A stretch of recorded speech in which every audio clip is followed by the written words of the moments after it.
All right. Okay. We are live. Let me just turn this off here. Okay. Today we're talking about the Canon 18-80 Cine Servo. Brand new lens from Canon. Completely new category of lens, if you ask me. It's truly, in my opinion, a hybrid lens. It really spans the gap between still lenses and cinema lenses. So it takes some features from still lenses, some features from cinema lenses, and really sort of fills that gap between the two. So Canon announced this lens, I think over a year ago, almost a year ago. We saw it at NAB this year at NAB, so last April, and it was all pre-production, can't touch it, can't take it away. They wouldn't let us take it with us. But now we have it here. This is, I don't know if it's a production model. It's at least a pre-production, very close to production model, because all the features work as they should, or so I can tell. So we're going to take a look at some of those features.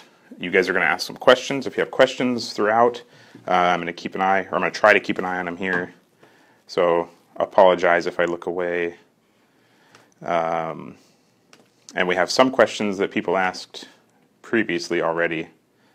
So in case you guys aren't very chatty, I can reference those. So I'll get some of the quick specs out of the way. It is a T4.4 throughout the whole zoom range. There's no ramping. It stays a 4.4, so it's a little on the slower side, but it's a good compromise because you keep the size and weight down. It could have been faster, I'm sure, but then you're talking about a much bigger, heavier, more expensive lens. So T4.4 throughout the whole range. Price, everyone's asking about price. The price is already on our website. There was kind of a confusion. I think I might have gotten in trouble because we put the price up sooner than we should have, but it's there. You can purchase the lens without this grip here. Is that in the video? Can you see it, Evelyn? Yes. Evelyn's on camera, so thanks. Shout out to Evelyn. Yes. So you can purchase it without the grip. That is not like other lenses where you take the grip off, you take off the motor. The grip is separate from the servo itself. So you can purchase this lens without the grip, which is $5,225, so $5,225. With the grip, it comes to $5,699. So the grip itself is about $475. So not a big deal, not a huge price difference. I imagine most people will buy it with the grip just because. Why not? Other specs real quick. Super 35, right out the gate. No funny business. It's not full frame. It's not VistaVision. It's just traditional Super 35. That's all you need in a lens like this. The guys shooting VistaVision are doing much higher end stuff. This is really aimed at documentary guys, reality TV, low budget run and gun, handheld guys, one-man band. It's a great range because it covers a whole set of primes. It's definitely not the VistaVision and beyond market. The weight with the servo, 2.65 pounds, so it's very, very light.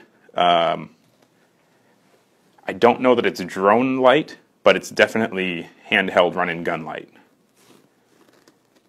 Let's see, what else is important? Minimum focus. It's kind of impressive. It's 1.7 feet. So you're looking at, from the film plane here, like right there, if you can see, if we're looking at the side, that's about, maybe a little more. That's still pretty impressive. That's good. That's plenty adequate. We already talked about the speed. Okay, so I'm going to get to some of the questions here. Are there any questions on there, Evelyn? Okay, so some of the questions we have. Somebody asked about the servo response time. Is it fast? Is it slow? How does it compare to an ENG lens? It's plenty snappy, but it's not lightning fast. It's not like a traditional ENG lens. It's not going to do a quick, super fast back and forth zoom. It's plenty fast. I think what's more important is that it's very smooth. When you have the grip on it, you've got the rocker here, and that's completely variable. So you can do a nice slow pull or a nice fast. It's all variable. and if you take the grip off, you still have, let's see if I can even get to it. Can you grab the screwdriver in that top drawer there? I'll show you guys real quick the control. Yeah, that one. Thank you, Evelyn.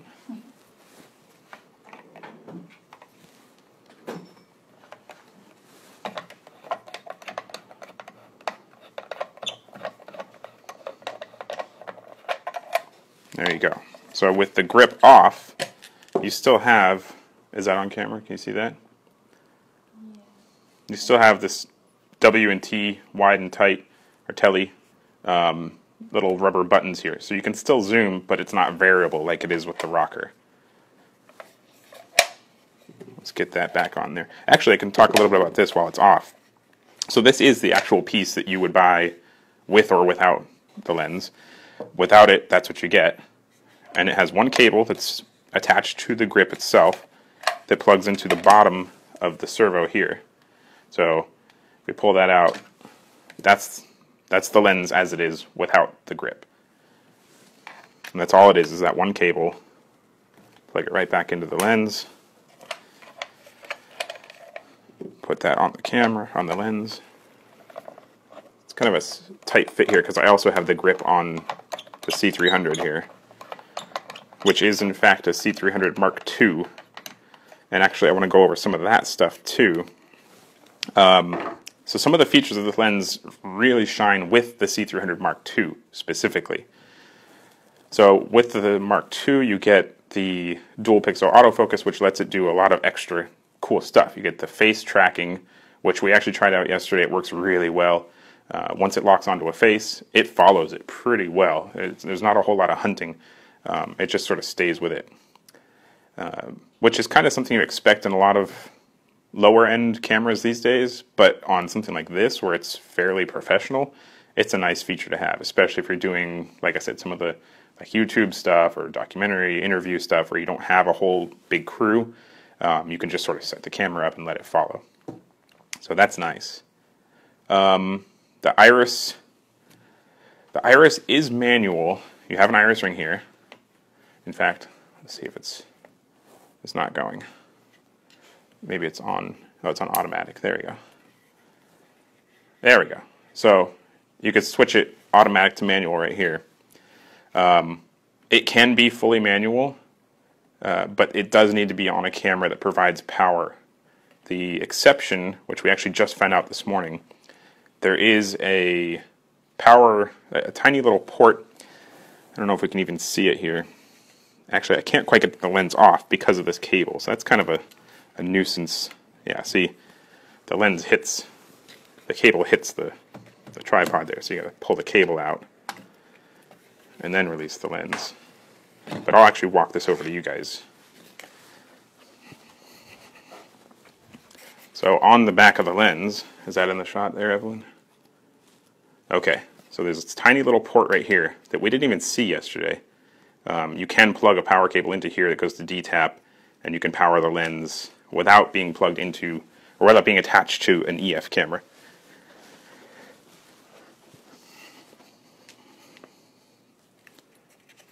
So that brings me to another topic that is extremely common, one of the most common questions we get, mounts and compatibility, so on and so forth. The lens is an EF mount lens. It's a Canon EF mount. It requires power through the camera to operate those functions unless you have the cable. It is not going to be in PL mount. It's not going to be in Sony E mount. It's just EF mount. It will work on other cameras that have an active EF mount. So something like a Red, Blackmagic, Sony with an adapter that has power through the mount. If you're using a passive or dumb adapter, it's not going to get power. So it won't do the servo zoom. It won't do the iris.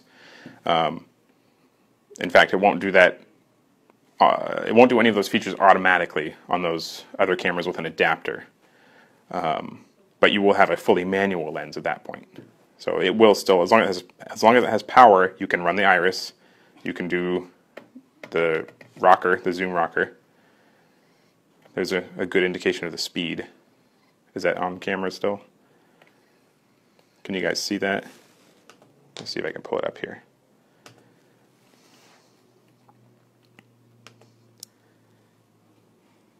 Give me 1 second here. Whoops, wrong page. Yeah, so it's on there. So you can kind of see it going. In fact, Evelyn, why don't you bring the camera there and see if it focuses at all. So you can see there's tele, there's wide. So it's not zippy, but it's quick. It still does a nice smooth focus. There you go.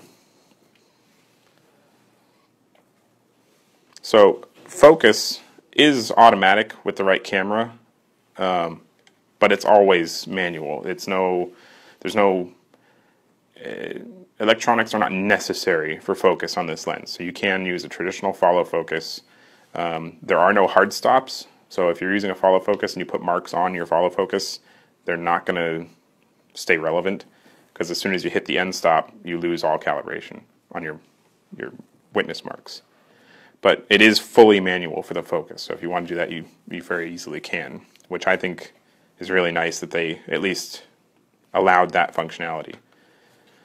So autofocus wise, I don't know if you've been seeing it, but every time I turn it, you see the scale goes. It's been hunting this whole time because I keep moving it around.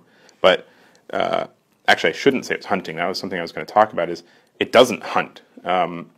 Normally, I really can't stand autofocus in cinema lenses. When I watch lower budget stuff, YouTube or Vimeo or something like that, and I see focus hunting, I can't stand it. That either tells me that focus puller has no idea what they're doing, they're completely untrained, or they're using an autofocus lens that's just trying to figure out what the operator wants it to do. So when we were testing this one out yesterday, it goes pretty accurate. It finds its subject pretty accurately. It doesn't hunt a whole lot back and forth. In fact, it doesn't really at all, and you can see it. Once it finds whatever it's focusing on, it goes quick and then slows down and stops. It doesn't go past and then back and forth over and over. So in terms of autofocus on cinema lenses, traditionally I don't like it. On this one, it's actually kind of impressive. So I don't know if that's a sign of things to come, but it works pretty well. I have one question. Is that a Benro head? Is that a Benro head? Who cares? It is a Benro head. I couldn't tell you what model it is. S6? I'm not sure. But we're not here to talk about Benro, so moving on. What else? What are the other questions that we had prior? Hang on, let me look up some relevant questions. Does the lens need power directly from the camera body? We went over that a little bit. So yes, it has to have power from the body to do most of the functions. If not, it does have that tiny D-tap cable that you can use. I haven't tried that yet, so I'm not going to say that for sure. We had the cable yesterday and we couldn't figure out where it went, so now we don't have it, but I kind of wish I did now. But we'll definitely test that out when we start seeing production models come in. Will the lens come in PL mount? We talked about that a little bit. Canon will not be putting this lens out in PL mount. The functionality is just not there. The standards aren't there. I don't think the market's there. I think the PL market is a little bit higher end. This is very much targeted at slightly lower market. Still well above the guys shooting with L-series lenses or Tokina, Tamron, that sort of stuff. Still lenses, but below somebody that's using a full-fledged PL mount setup. Ever since this announcement, we've had nonstop emails. Are you guys going to do a PL mount modification? Will Duclos PL mount it? We're considering it, but I won't say much more. There's a lot of things to consider. When we do conversions like that, we have to really think carefully about how we do it and how well accepted it will be. So stay tuned for that. But as of now, no PL mount. Will it work on a Sony cameras with an adapter? We went over that a little bit also.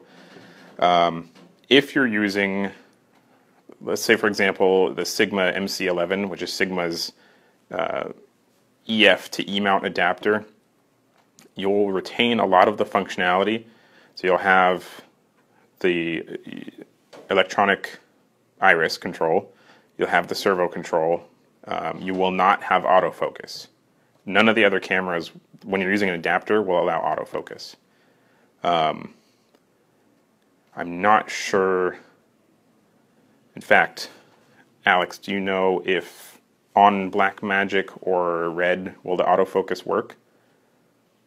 I haven't really tested it. Okay, so that's something we have to test. We know it works really well on Canon bodies, or at least on their cinema bodies. I don't know if the autofocus will work on anything other than the C100, 300, so on and so forth. We're going to have to try that when production models come in. Let's see.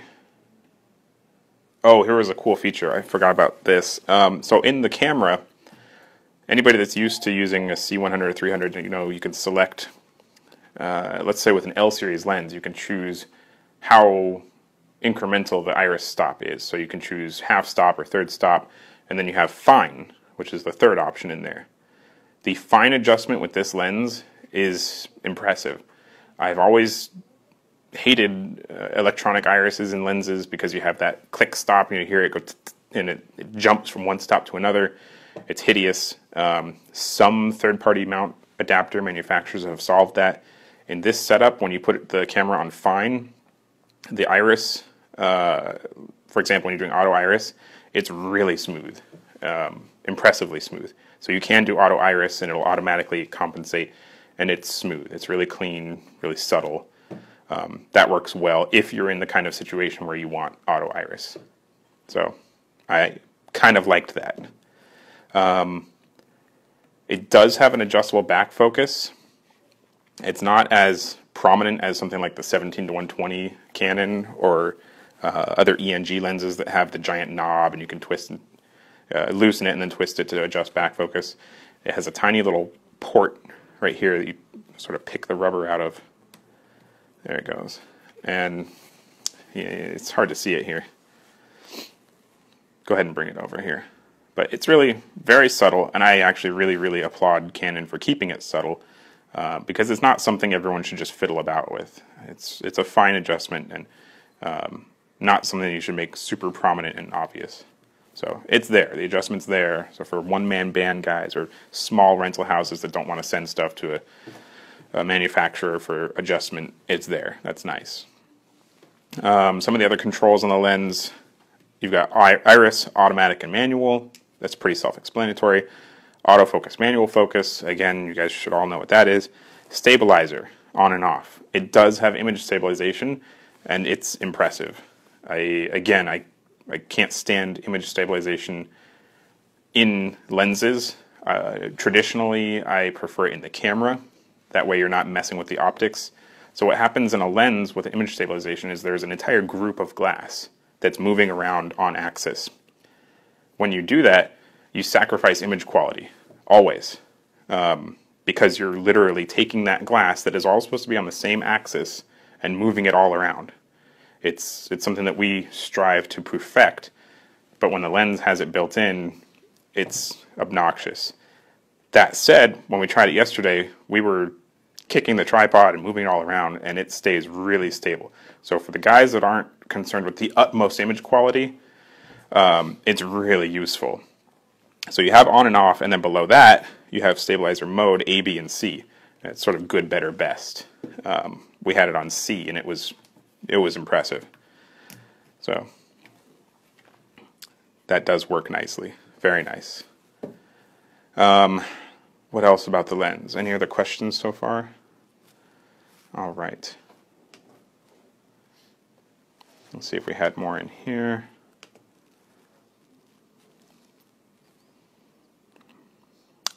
So this wasn't entirely clear yet. I think some of it is already implemented, but you can control focus, iris, and zoom with a wired controller or wirelessly through Canon's app. I think Canon told us we need a dongle for the Wi-Fi. I don't know where that goes, but we'll sort that out. I don't know if the zoom is enabled, but focus and iris you can do no problem. This is sort of the first lens from Canon that has a motor built into the zoom that isn't a 17-120, a cine servo. This is a compact servo. So that should be cool. Again, if you're doing really low budget, like one-man band stuff, that's a cool function to have. That's really useful. Image quality-wise, a lot of people were asking about that. I know there's a lot of people that are sort of holding off on purchasing because they don't know how it's going to perform. We had it on the projector yesterday. I don't have any concerns about image quality. Resolution in the center is fine. I think we measured almost 200 line pairs, just under, I think it was. Maintained all the way out to the field. I think it dropped off to maybe 150 in the corner of the Super 35 frame. So resolution, no problem. If you're going to use it on a high-res camera, you shouldn't have any concerns there. Breathing, I didn't test breathing, but we can test that right now. Let's see. I'm going to use Evelyn here. Thank you, Evelyn. Oh, and it's focus tracking to her face. That's awesome. It just locked onto her face, and it's following her wherever she goes. That's cool. She's dancing. You can't see her, but she's dancing. So breathing's actually very well controlled. Not a whole lot to speak of. So that's good. That's really good, especially with the servo if you're doing wide. Whoop, there's wide, geez. And the tracking, because it's going to follow subjects, it's not going to be breathing the whole time it's following subjects. So, yep, it's following her perfectly.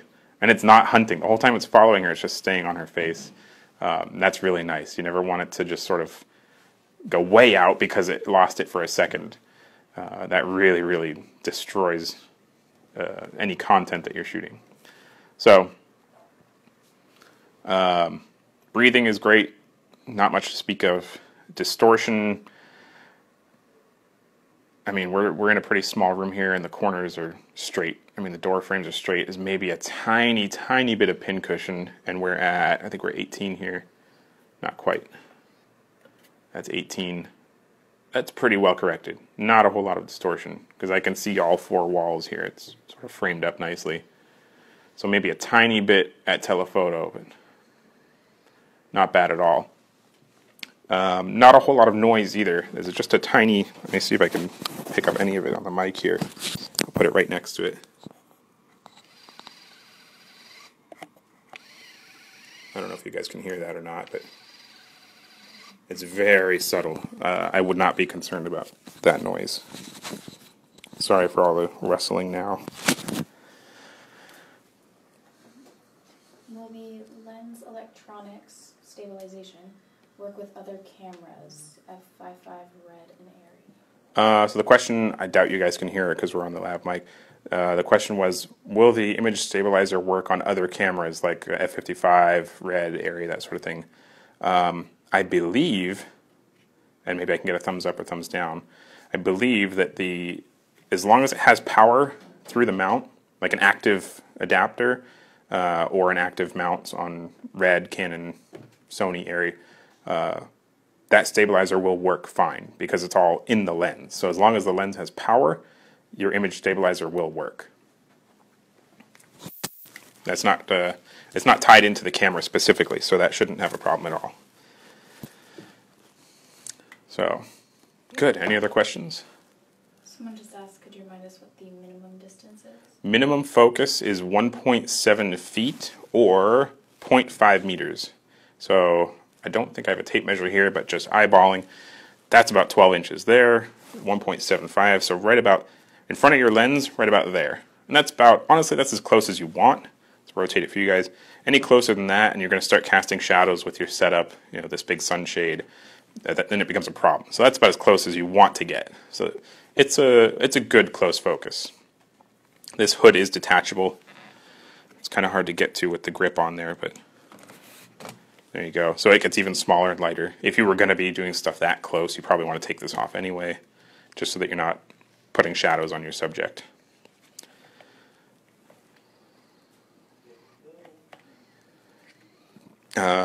You've got the AF button on your grip right here. You've got your start-stop button on the back. It's hard to see because, again, we have the grip on there already, but it's in there. So if you're doing your hand mount, your shoulder mount, you've got your start-stop button right there. So that's kind of convenient. See if we can get this back on now. There we go. So it just sort of slides on. It has a bayonet, and then once you get it to a certain point, there's a little thumb screw. Just tighten it down.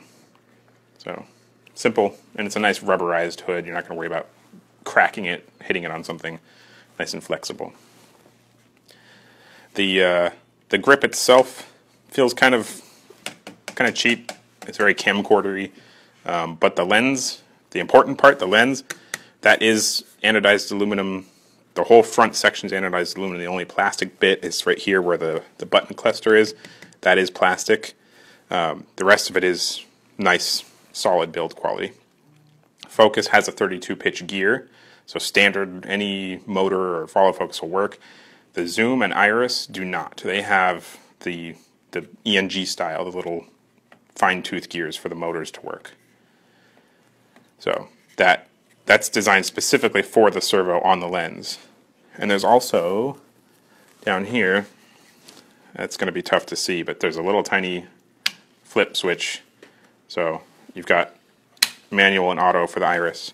Or sorry, manual and servo. Sorry, for the zoom. I said that all wrong. So there you go. That's servo. If we flip it to manual, it doesn't do anything. It's fully manual now. And it's pretty smooth. You get rid of that motorized whirring sound. But it's a little heavy. I don't know that I would ever really use it in manual mode. When you have the servo, I mean, it's sort of the whole point of this lens. So flip it back there. Nope, maybe not. There it goes. It wasn't quite in all the way. So, there you go. Is the back focus adjustment internal or is it exposed like the Premiere? So we went over that a minute ago. The question was, is the back focus adjustment internal or is it exposed? It's not like the Premiere zooms or the 17 to 120 Canon. It's a little tiny rubberized cover right here. And you flip that open, and there's two screws. One just sort of loosens the adjustment. The other one is the adjustment. So you can adjust your back focus with that one screw. So it is very, very easy to get to, but it's concealed pretty nicely so that, let's say you're renting it out to somebody, they're not just going to fiddle with it and then ruin the whole thing. So it's covered nicely, and it is adjustable. If you don't know how to adjust back focus, don't touch it. Let someone that knows how to adjust it do it. Maybe we'll do another video and talk about how to properly adjust back focus on a camera, or for the lens on the camera. But yeah, it is very easy to get to. How's the bokeh? Bokeh. Somebody asked how the bokeh is. That's such a subjective question. Everyone has their own style and preference. There's nothing bad to say about it. It's not phenomenal, but it's nice. At t4.4, it's not going to be crazy. But with the close focus at 80 millimeters, it's going to be nice. It's going to be plenty. It's not going to be a Canon Dream Lens nice, but I wouldn't have any concerns about it. Bokeh is one of those things, though, that you can't, I can say it's nice all I want, but it's up to the person shooting. It's really their preference. What one person says is nice may not be what another person thinks. So, I don't know, we're kind of close to this chart here to show you, but we can try. So, let's go to 80. I don't know if you can see the screen at all. Do you want to punch in here? I'll try to give it a little bit of an angle so you can see. There's telephoto. And if we go out of focus, well, see now it's hunting. It's finding focus for me, so that's going to be difficult. There, I tricked it. So, oh, there it goes. That's actually a good example of the focus. You can see we're at a pretty steep angle here. And if I just pan along this chart, it stays focused. It doesn't hunt at all. It never really goes out of focus. So that's pretty impressive. But bokeh, this is not really a great test. I should have a model with something behind it. So maybe we'll try that another day and put up some samples. Actually, I'll probably try it later today and put up some samples, just frame grabs, and you guys can see that. See, now it's a good example. I'm looking at Evelyn behind the camera, and everything behind her is really nicely out of focus. Very nice. Yeah, there's no, in this particular lighting setup, there's no funny flares or odd shapes to the bokeh. So, yeah. Any other questions? How many blades does it have? The Iris is 9 blades. We get that question with almost every live video we do, and I always have to tell people, don't worry about the number of blades, worry about the shape of the blades. That's much more important. People ask what the number of blades are because they want to know how circular the Iris is when they stop down. They're concerned about the shape of the bokeh. And then that's just it. It's the shape of your Iris when you stop down. So you can have 9 blades and have it in a triangle shape like the Zeiss B speeds. The number of blades is not as important as the shape of the blades. So I don't know that we'll be able to see that through here to show you guys. Yeah, we can a little bit. I don't know if our iPad's going to focus on it, but go ahead and try and bring it in. See if you can even remotely see what it's doing.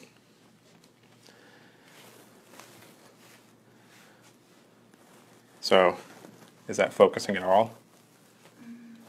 Focusing a little bit, but it's kind of dark. Okay, well, yeah. See, it's too dark in there. We can't really show you, but I can tell you it's staying circular throughout almost the entire range. And then it's got a funny, right at the end it has this full close, so you can black balance. So it has this cool little, it's a nice circle, then it just sort of clamps down. So it's kind of cool. But it does have, on the Iris, it has the C mark for closed, so you can black balance, and that's nice. That's a nice little feature. I don't know if you went over this. Does the autofocus work with other cameras other than Canon? So someone just asked if the autofocus works with other cameras other than Canon.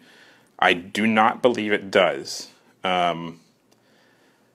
You'll still have manual focus, but I believe that the autofocus function is directly related to Canon cinema cameras. So I think even on like a 5D, it won't autofocus. So still a Canon, but not a cinema camera.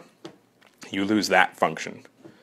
I'm not sure why, but it's specific to Canon cinema bodies. Any other questions? If you were to compare this lens to another lens, what cine zoom lens would you compare it to?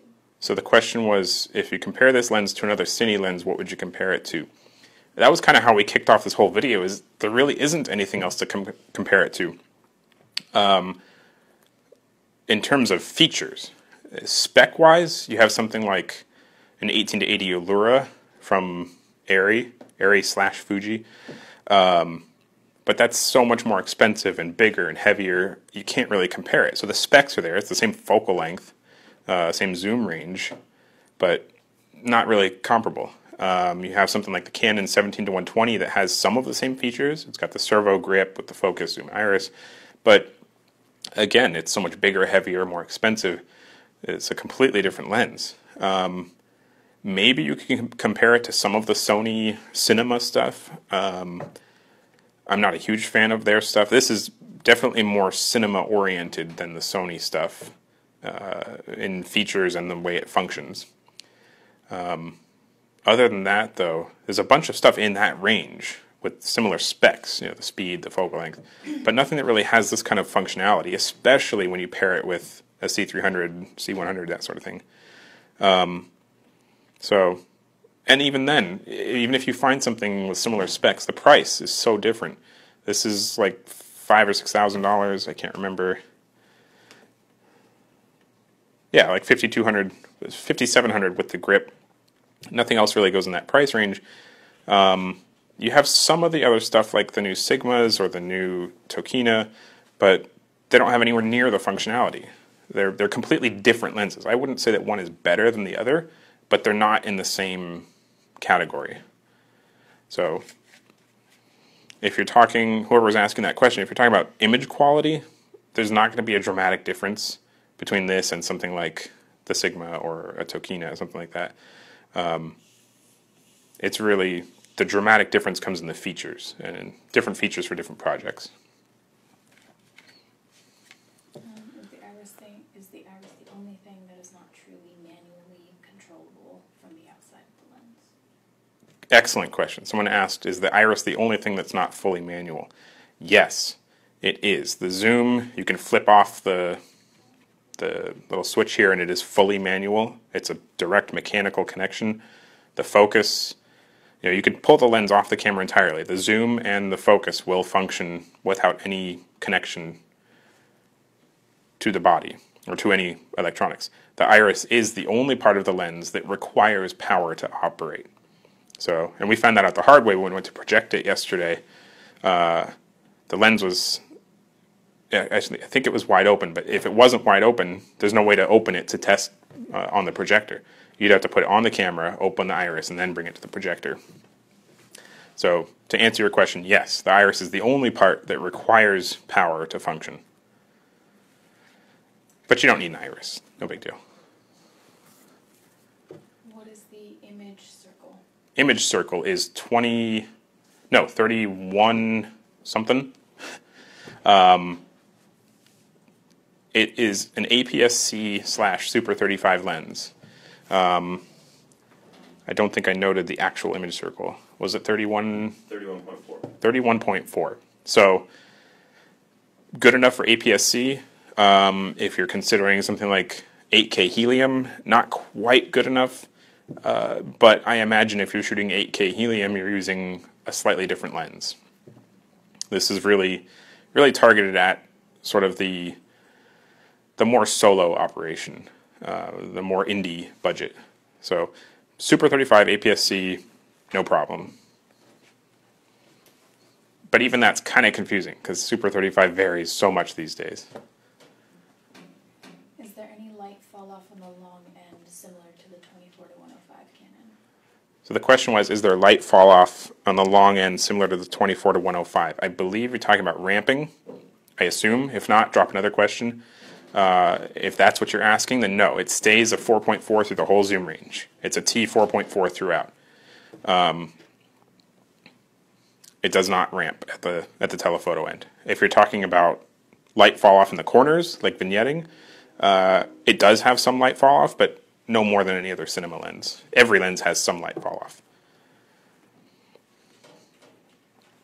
That's good. That's all. That's for the questions. Any other questions? Ask them now. I think we're going to wrap up in a minute here. Trying to think if there's any other features we wanted to show. I think that'll do it then. Let me see. Let me check my notes here. We talked about that focus tracking. That's good. Yeah, that'll do it then. So yeah. 18 to 80, Cine Servo. Sorry, not Cine Servo, Compact Servo. Different line.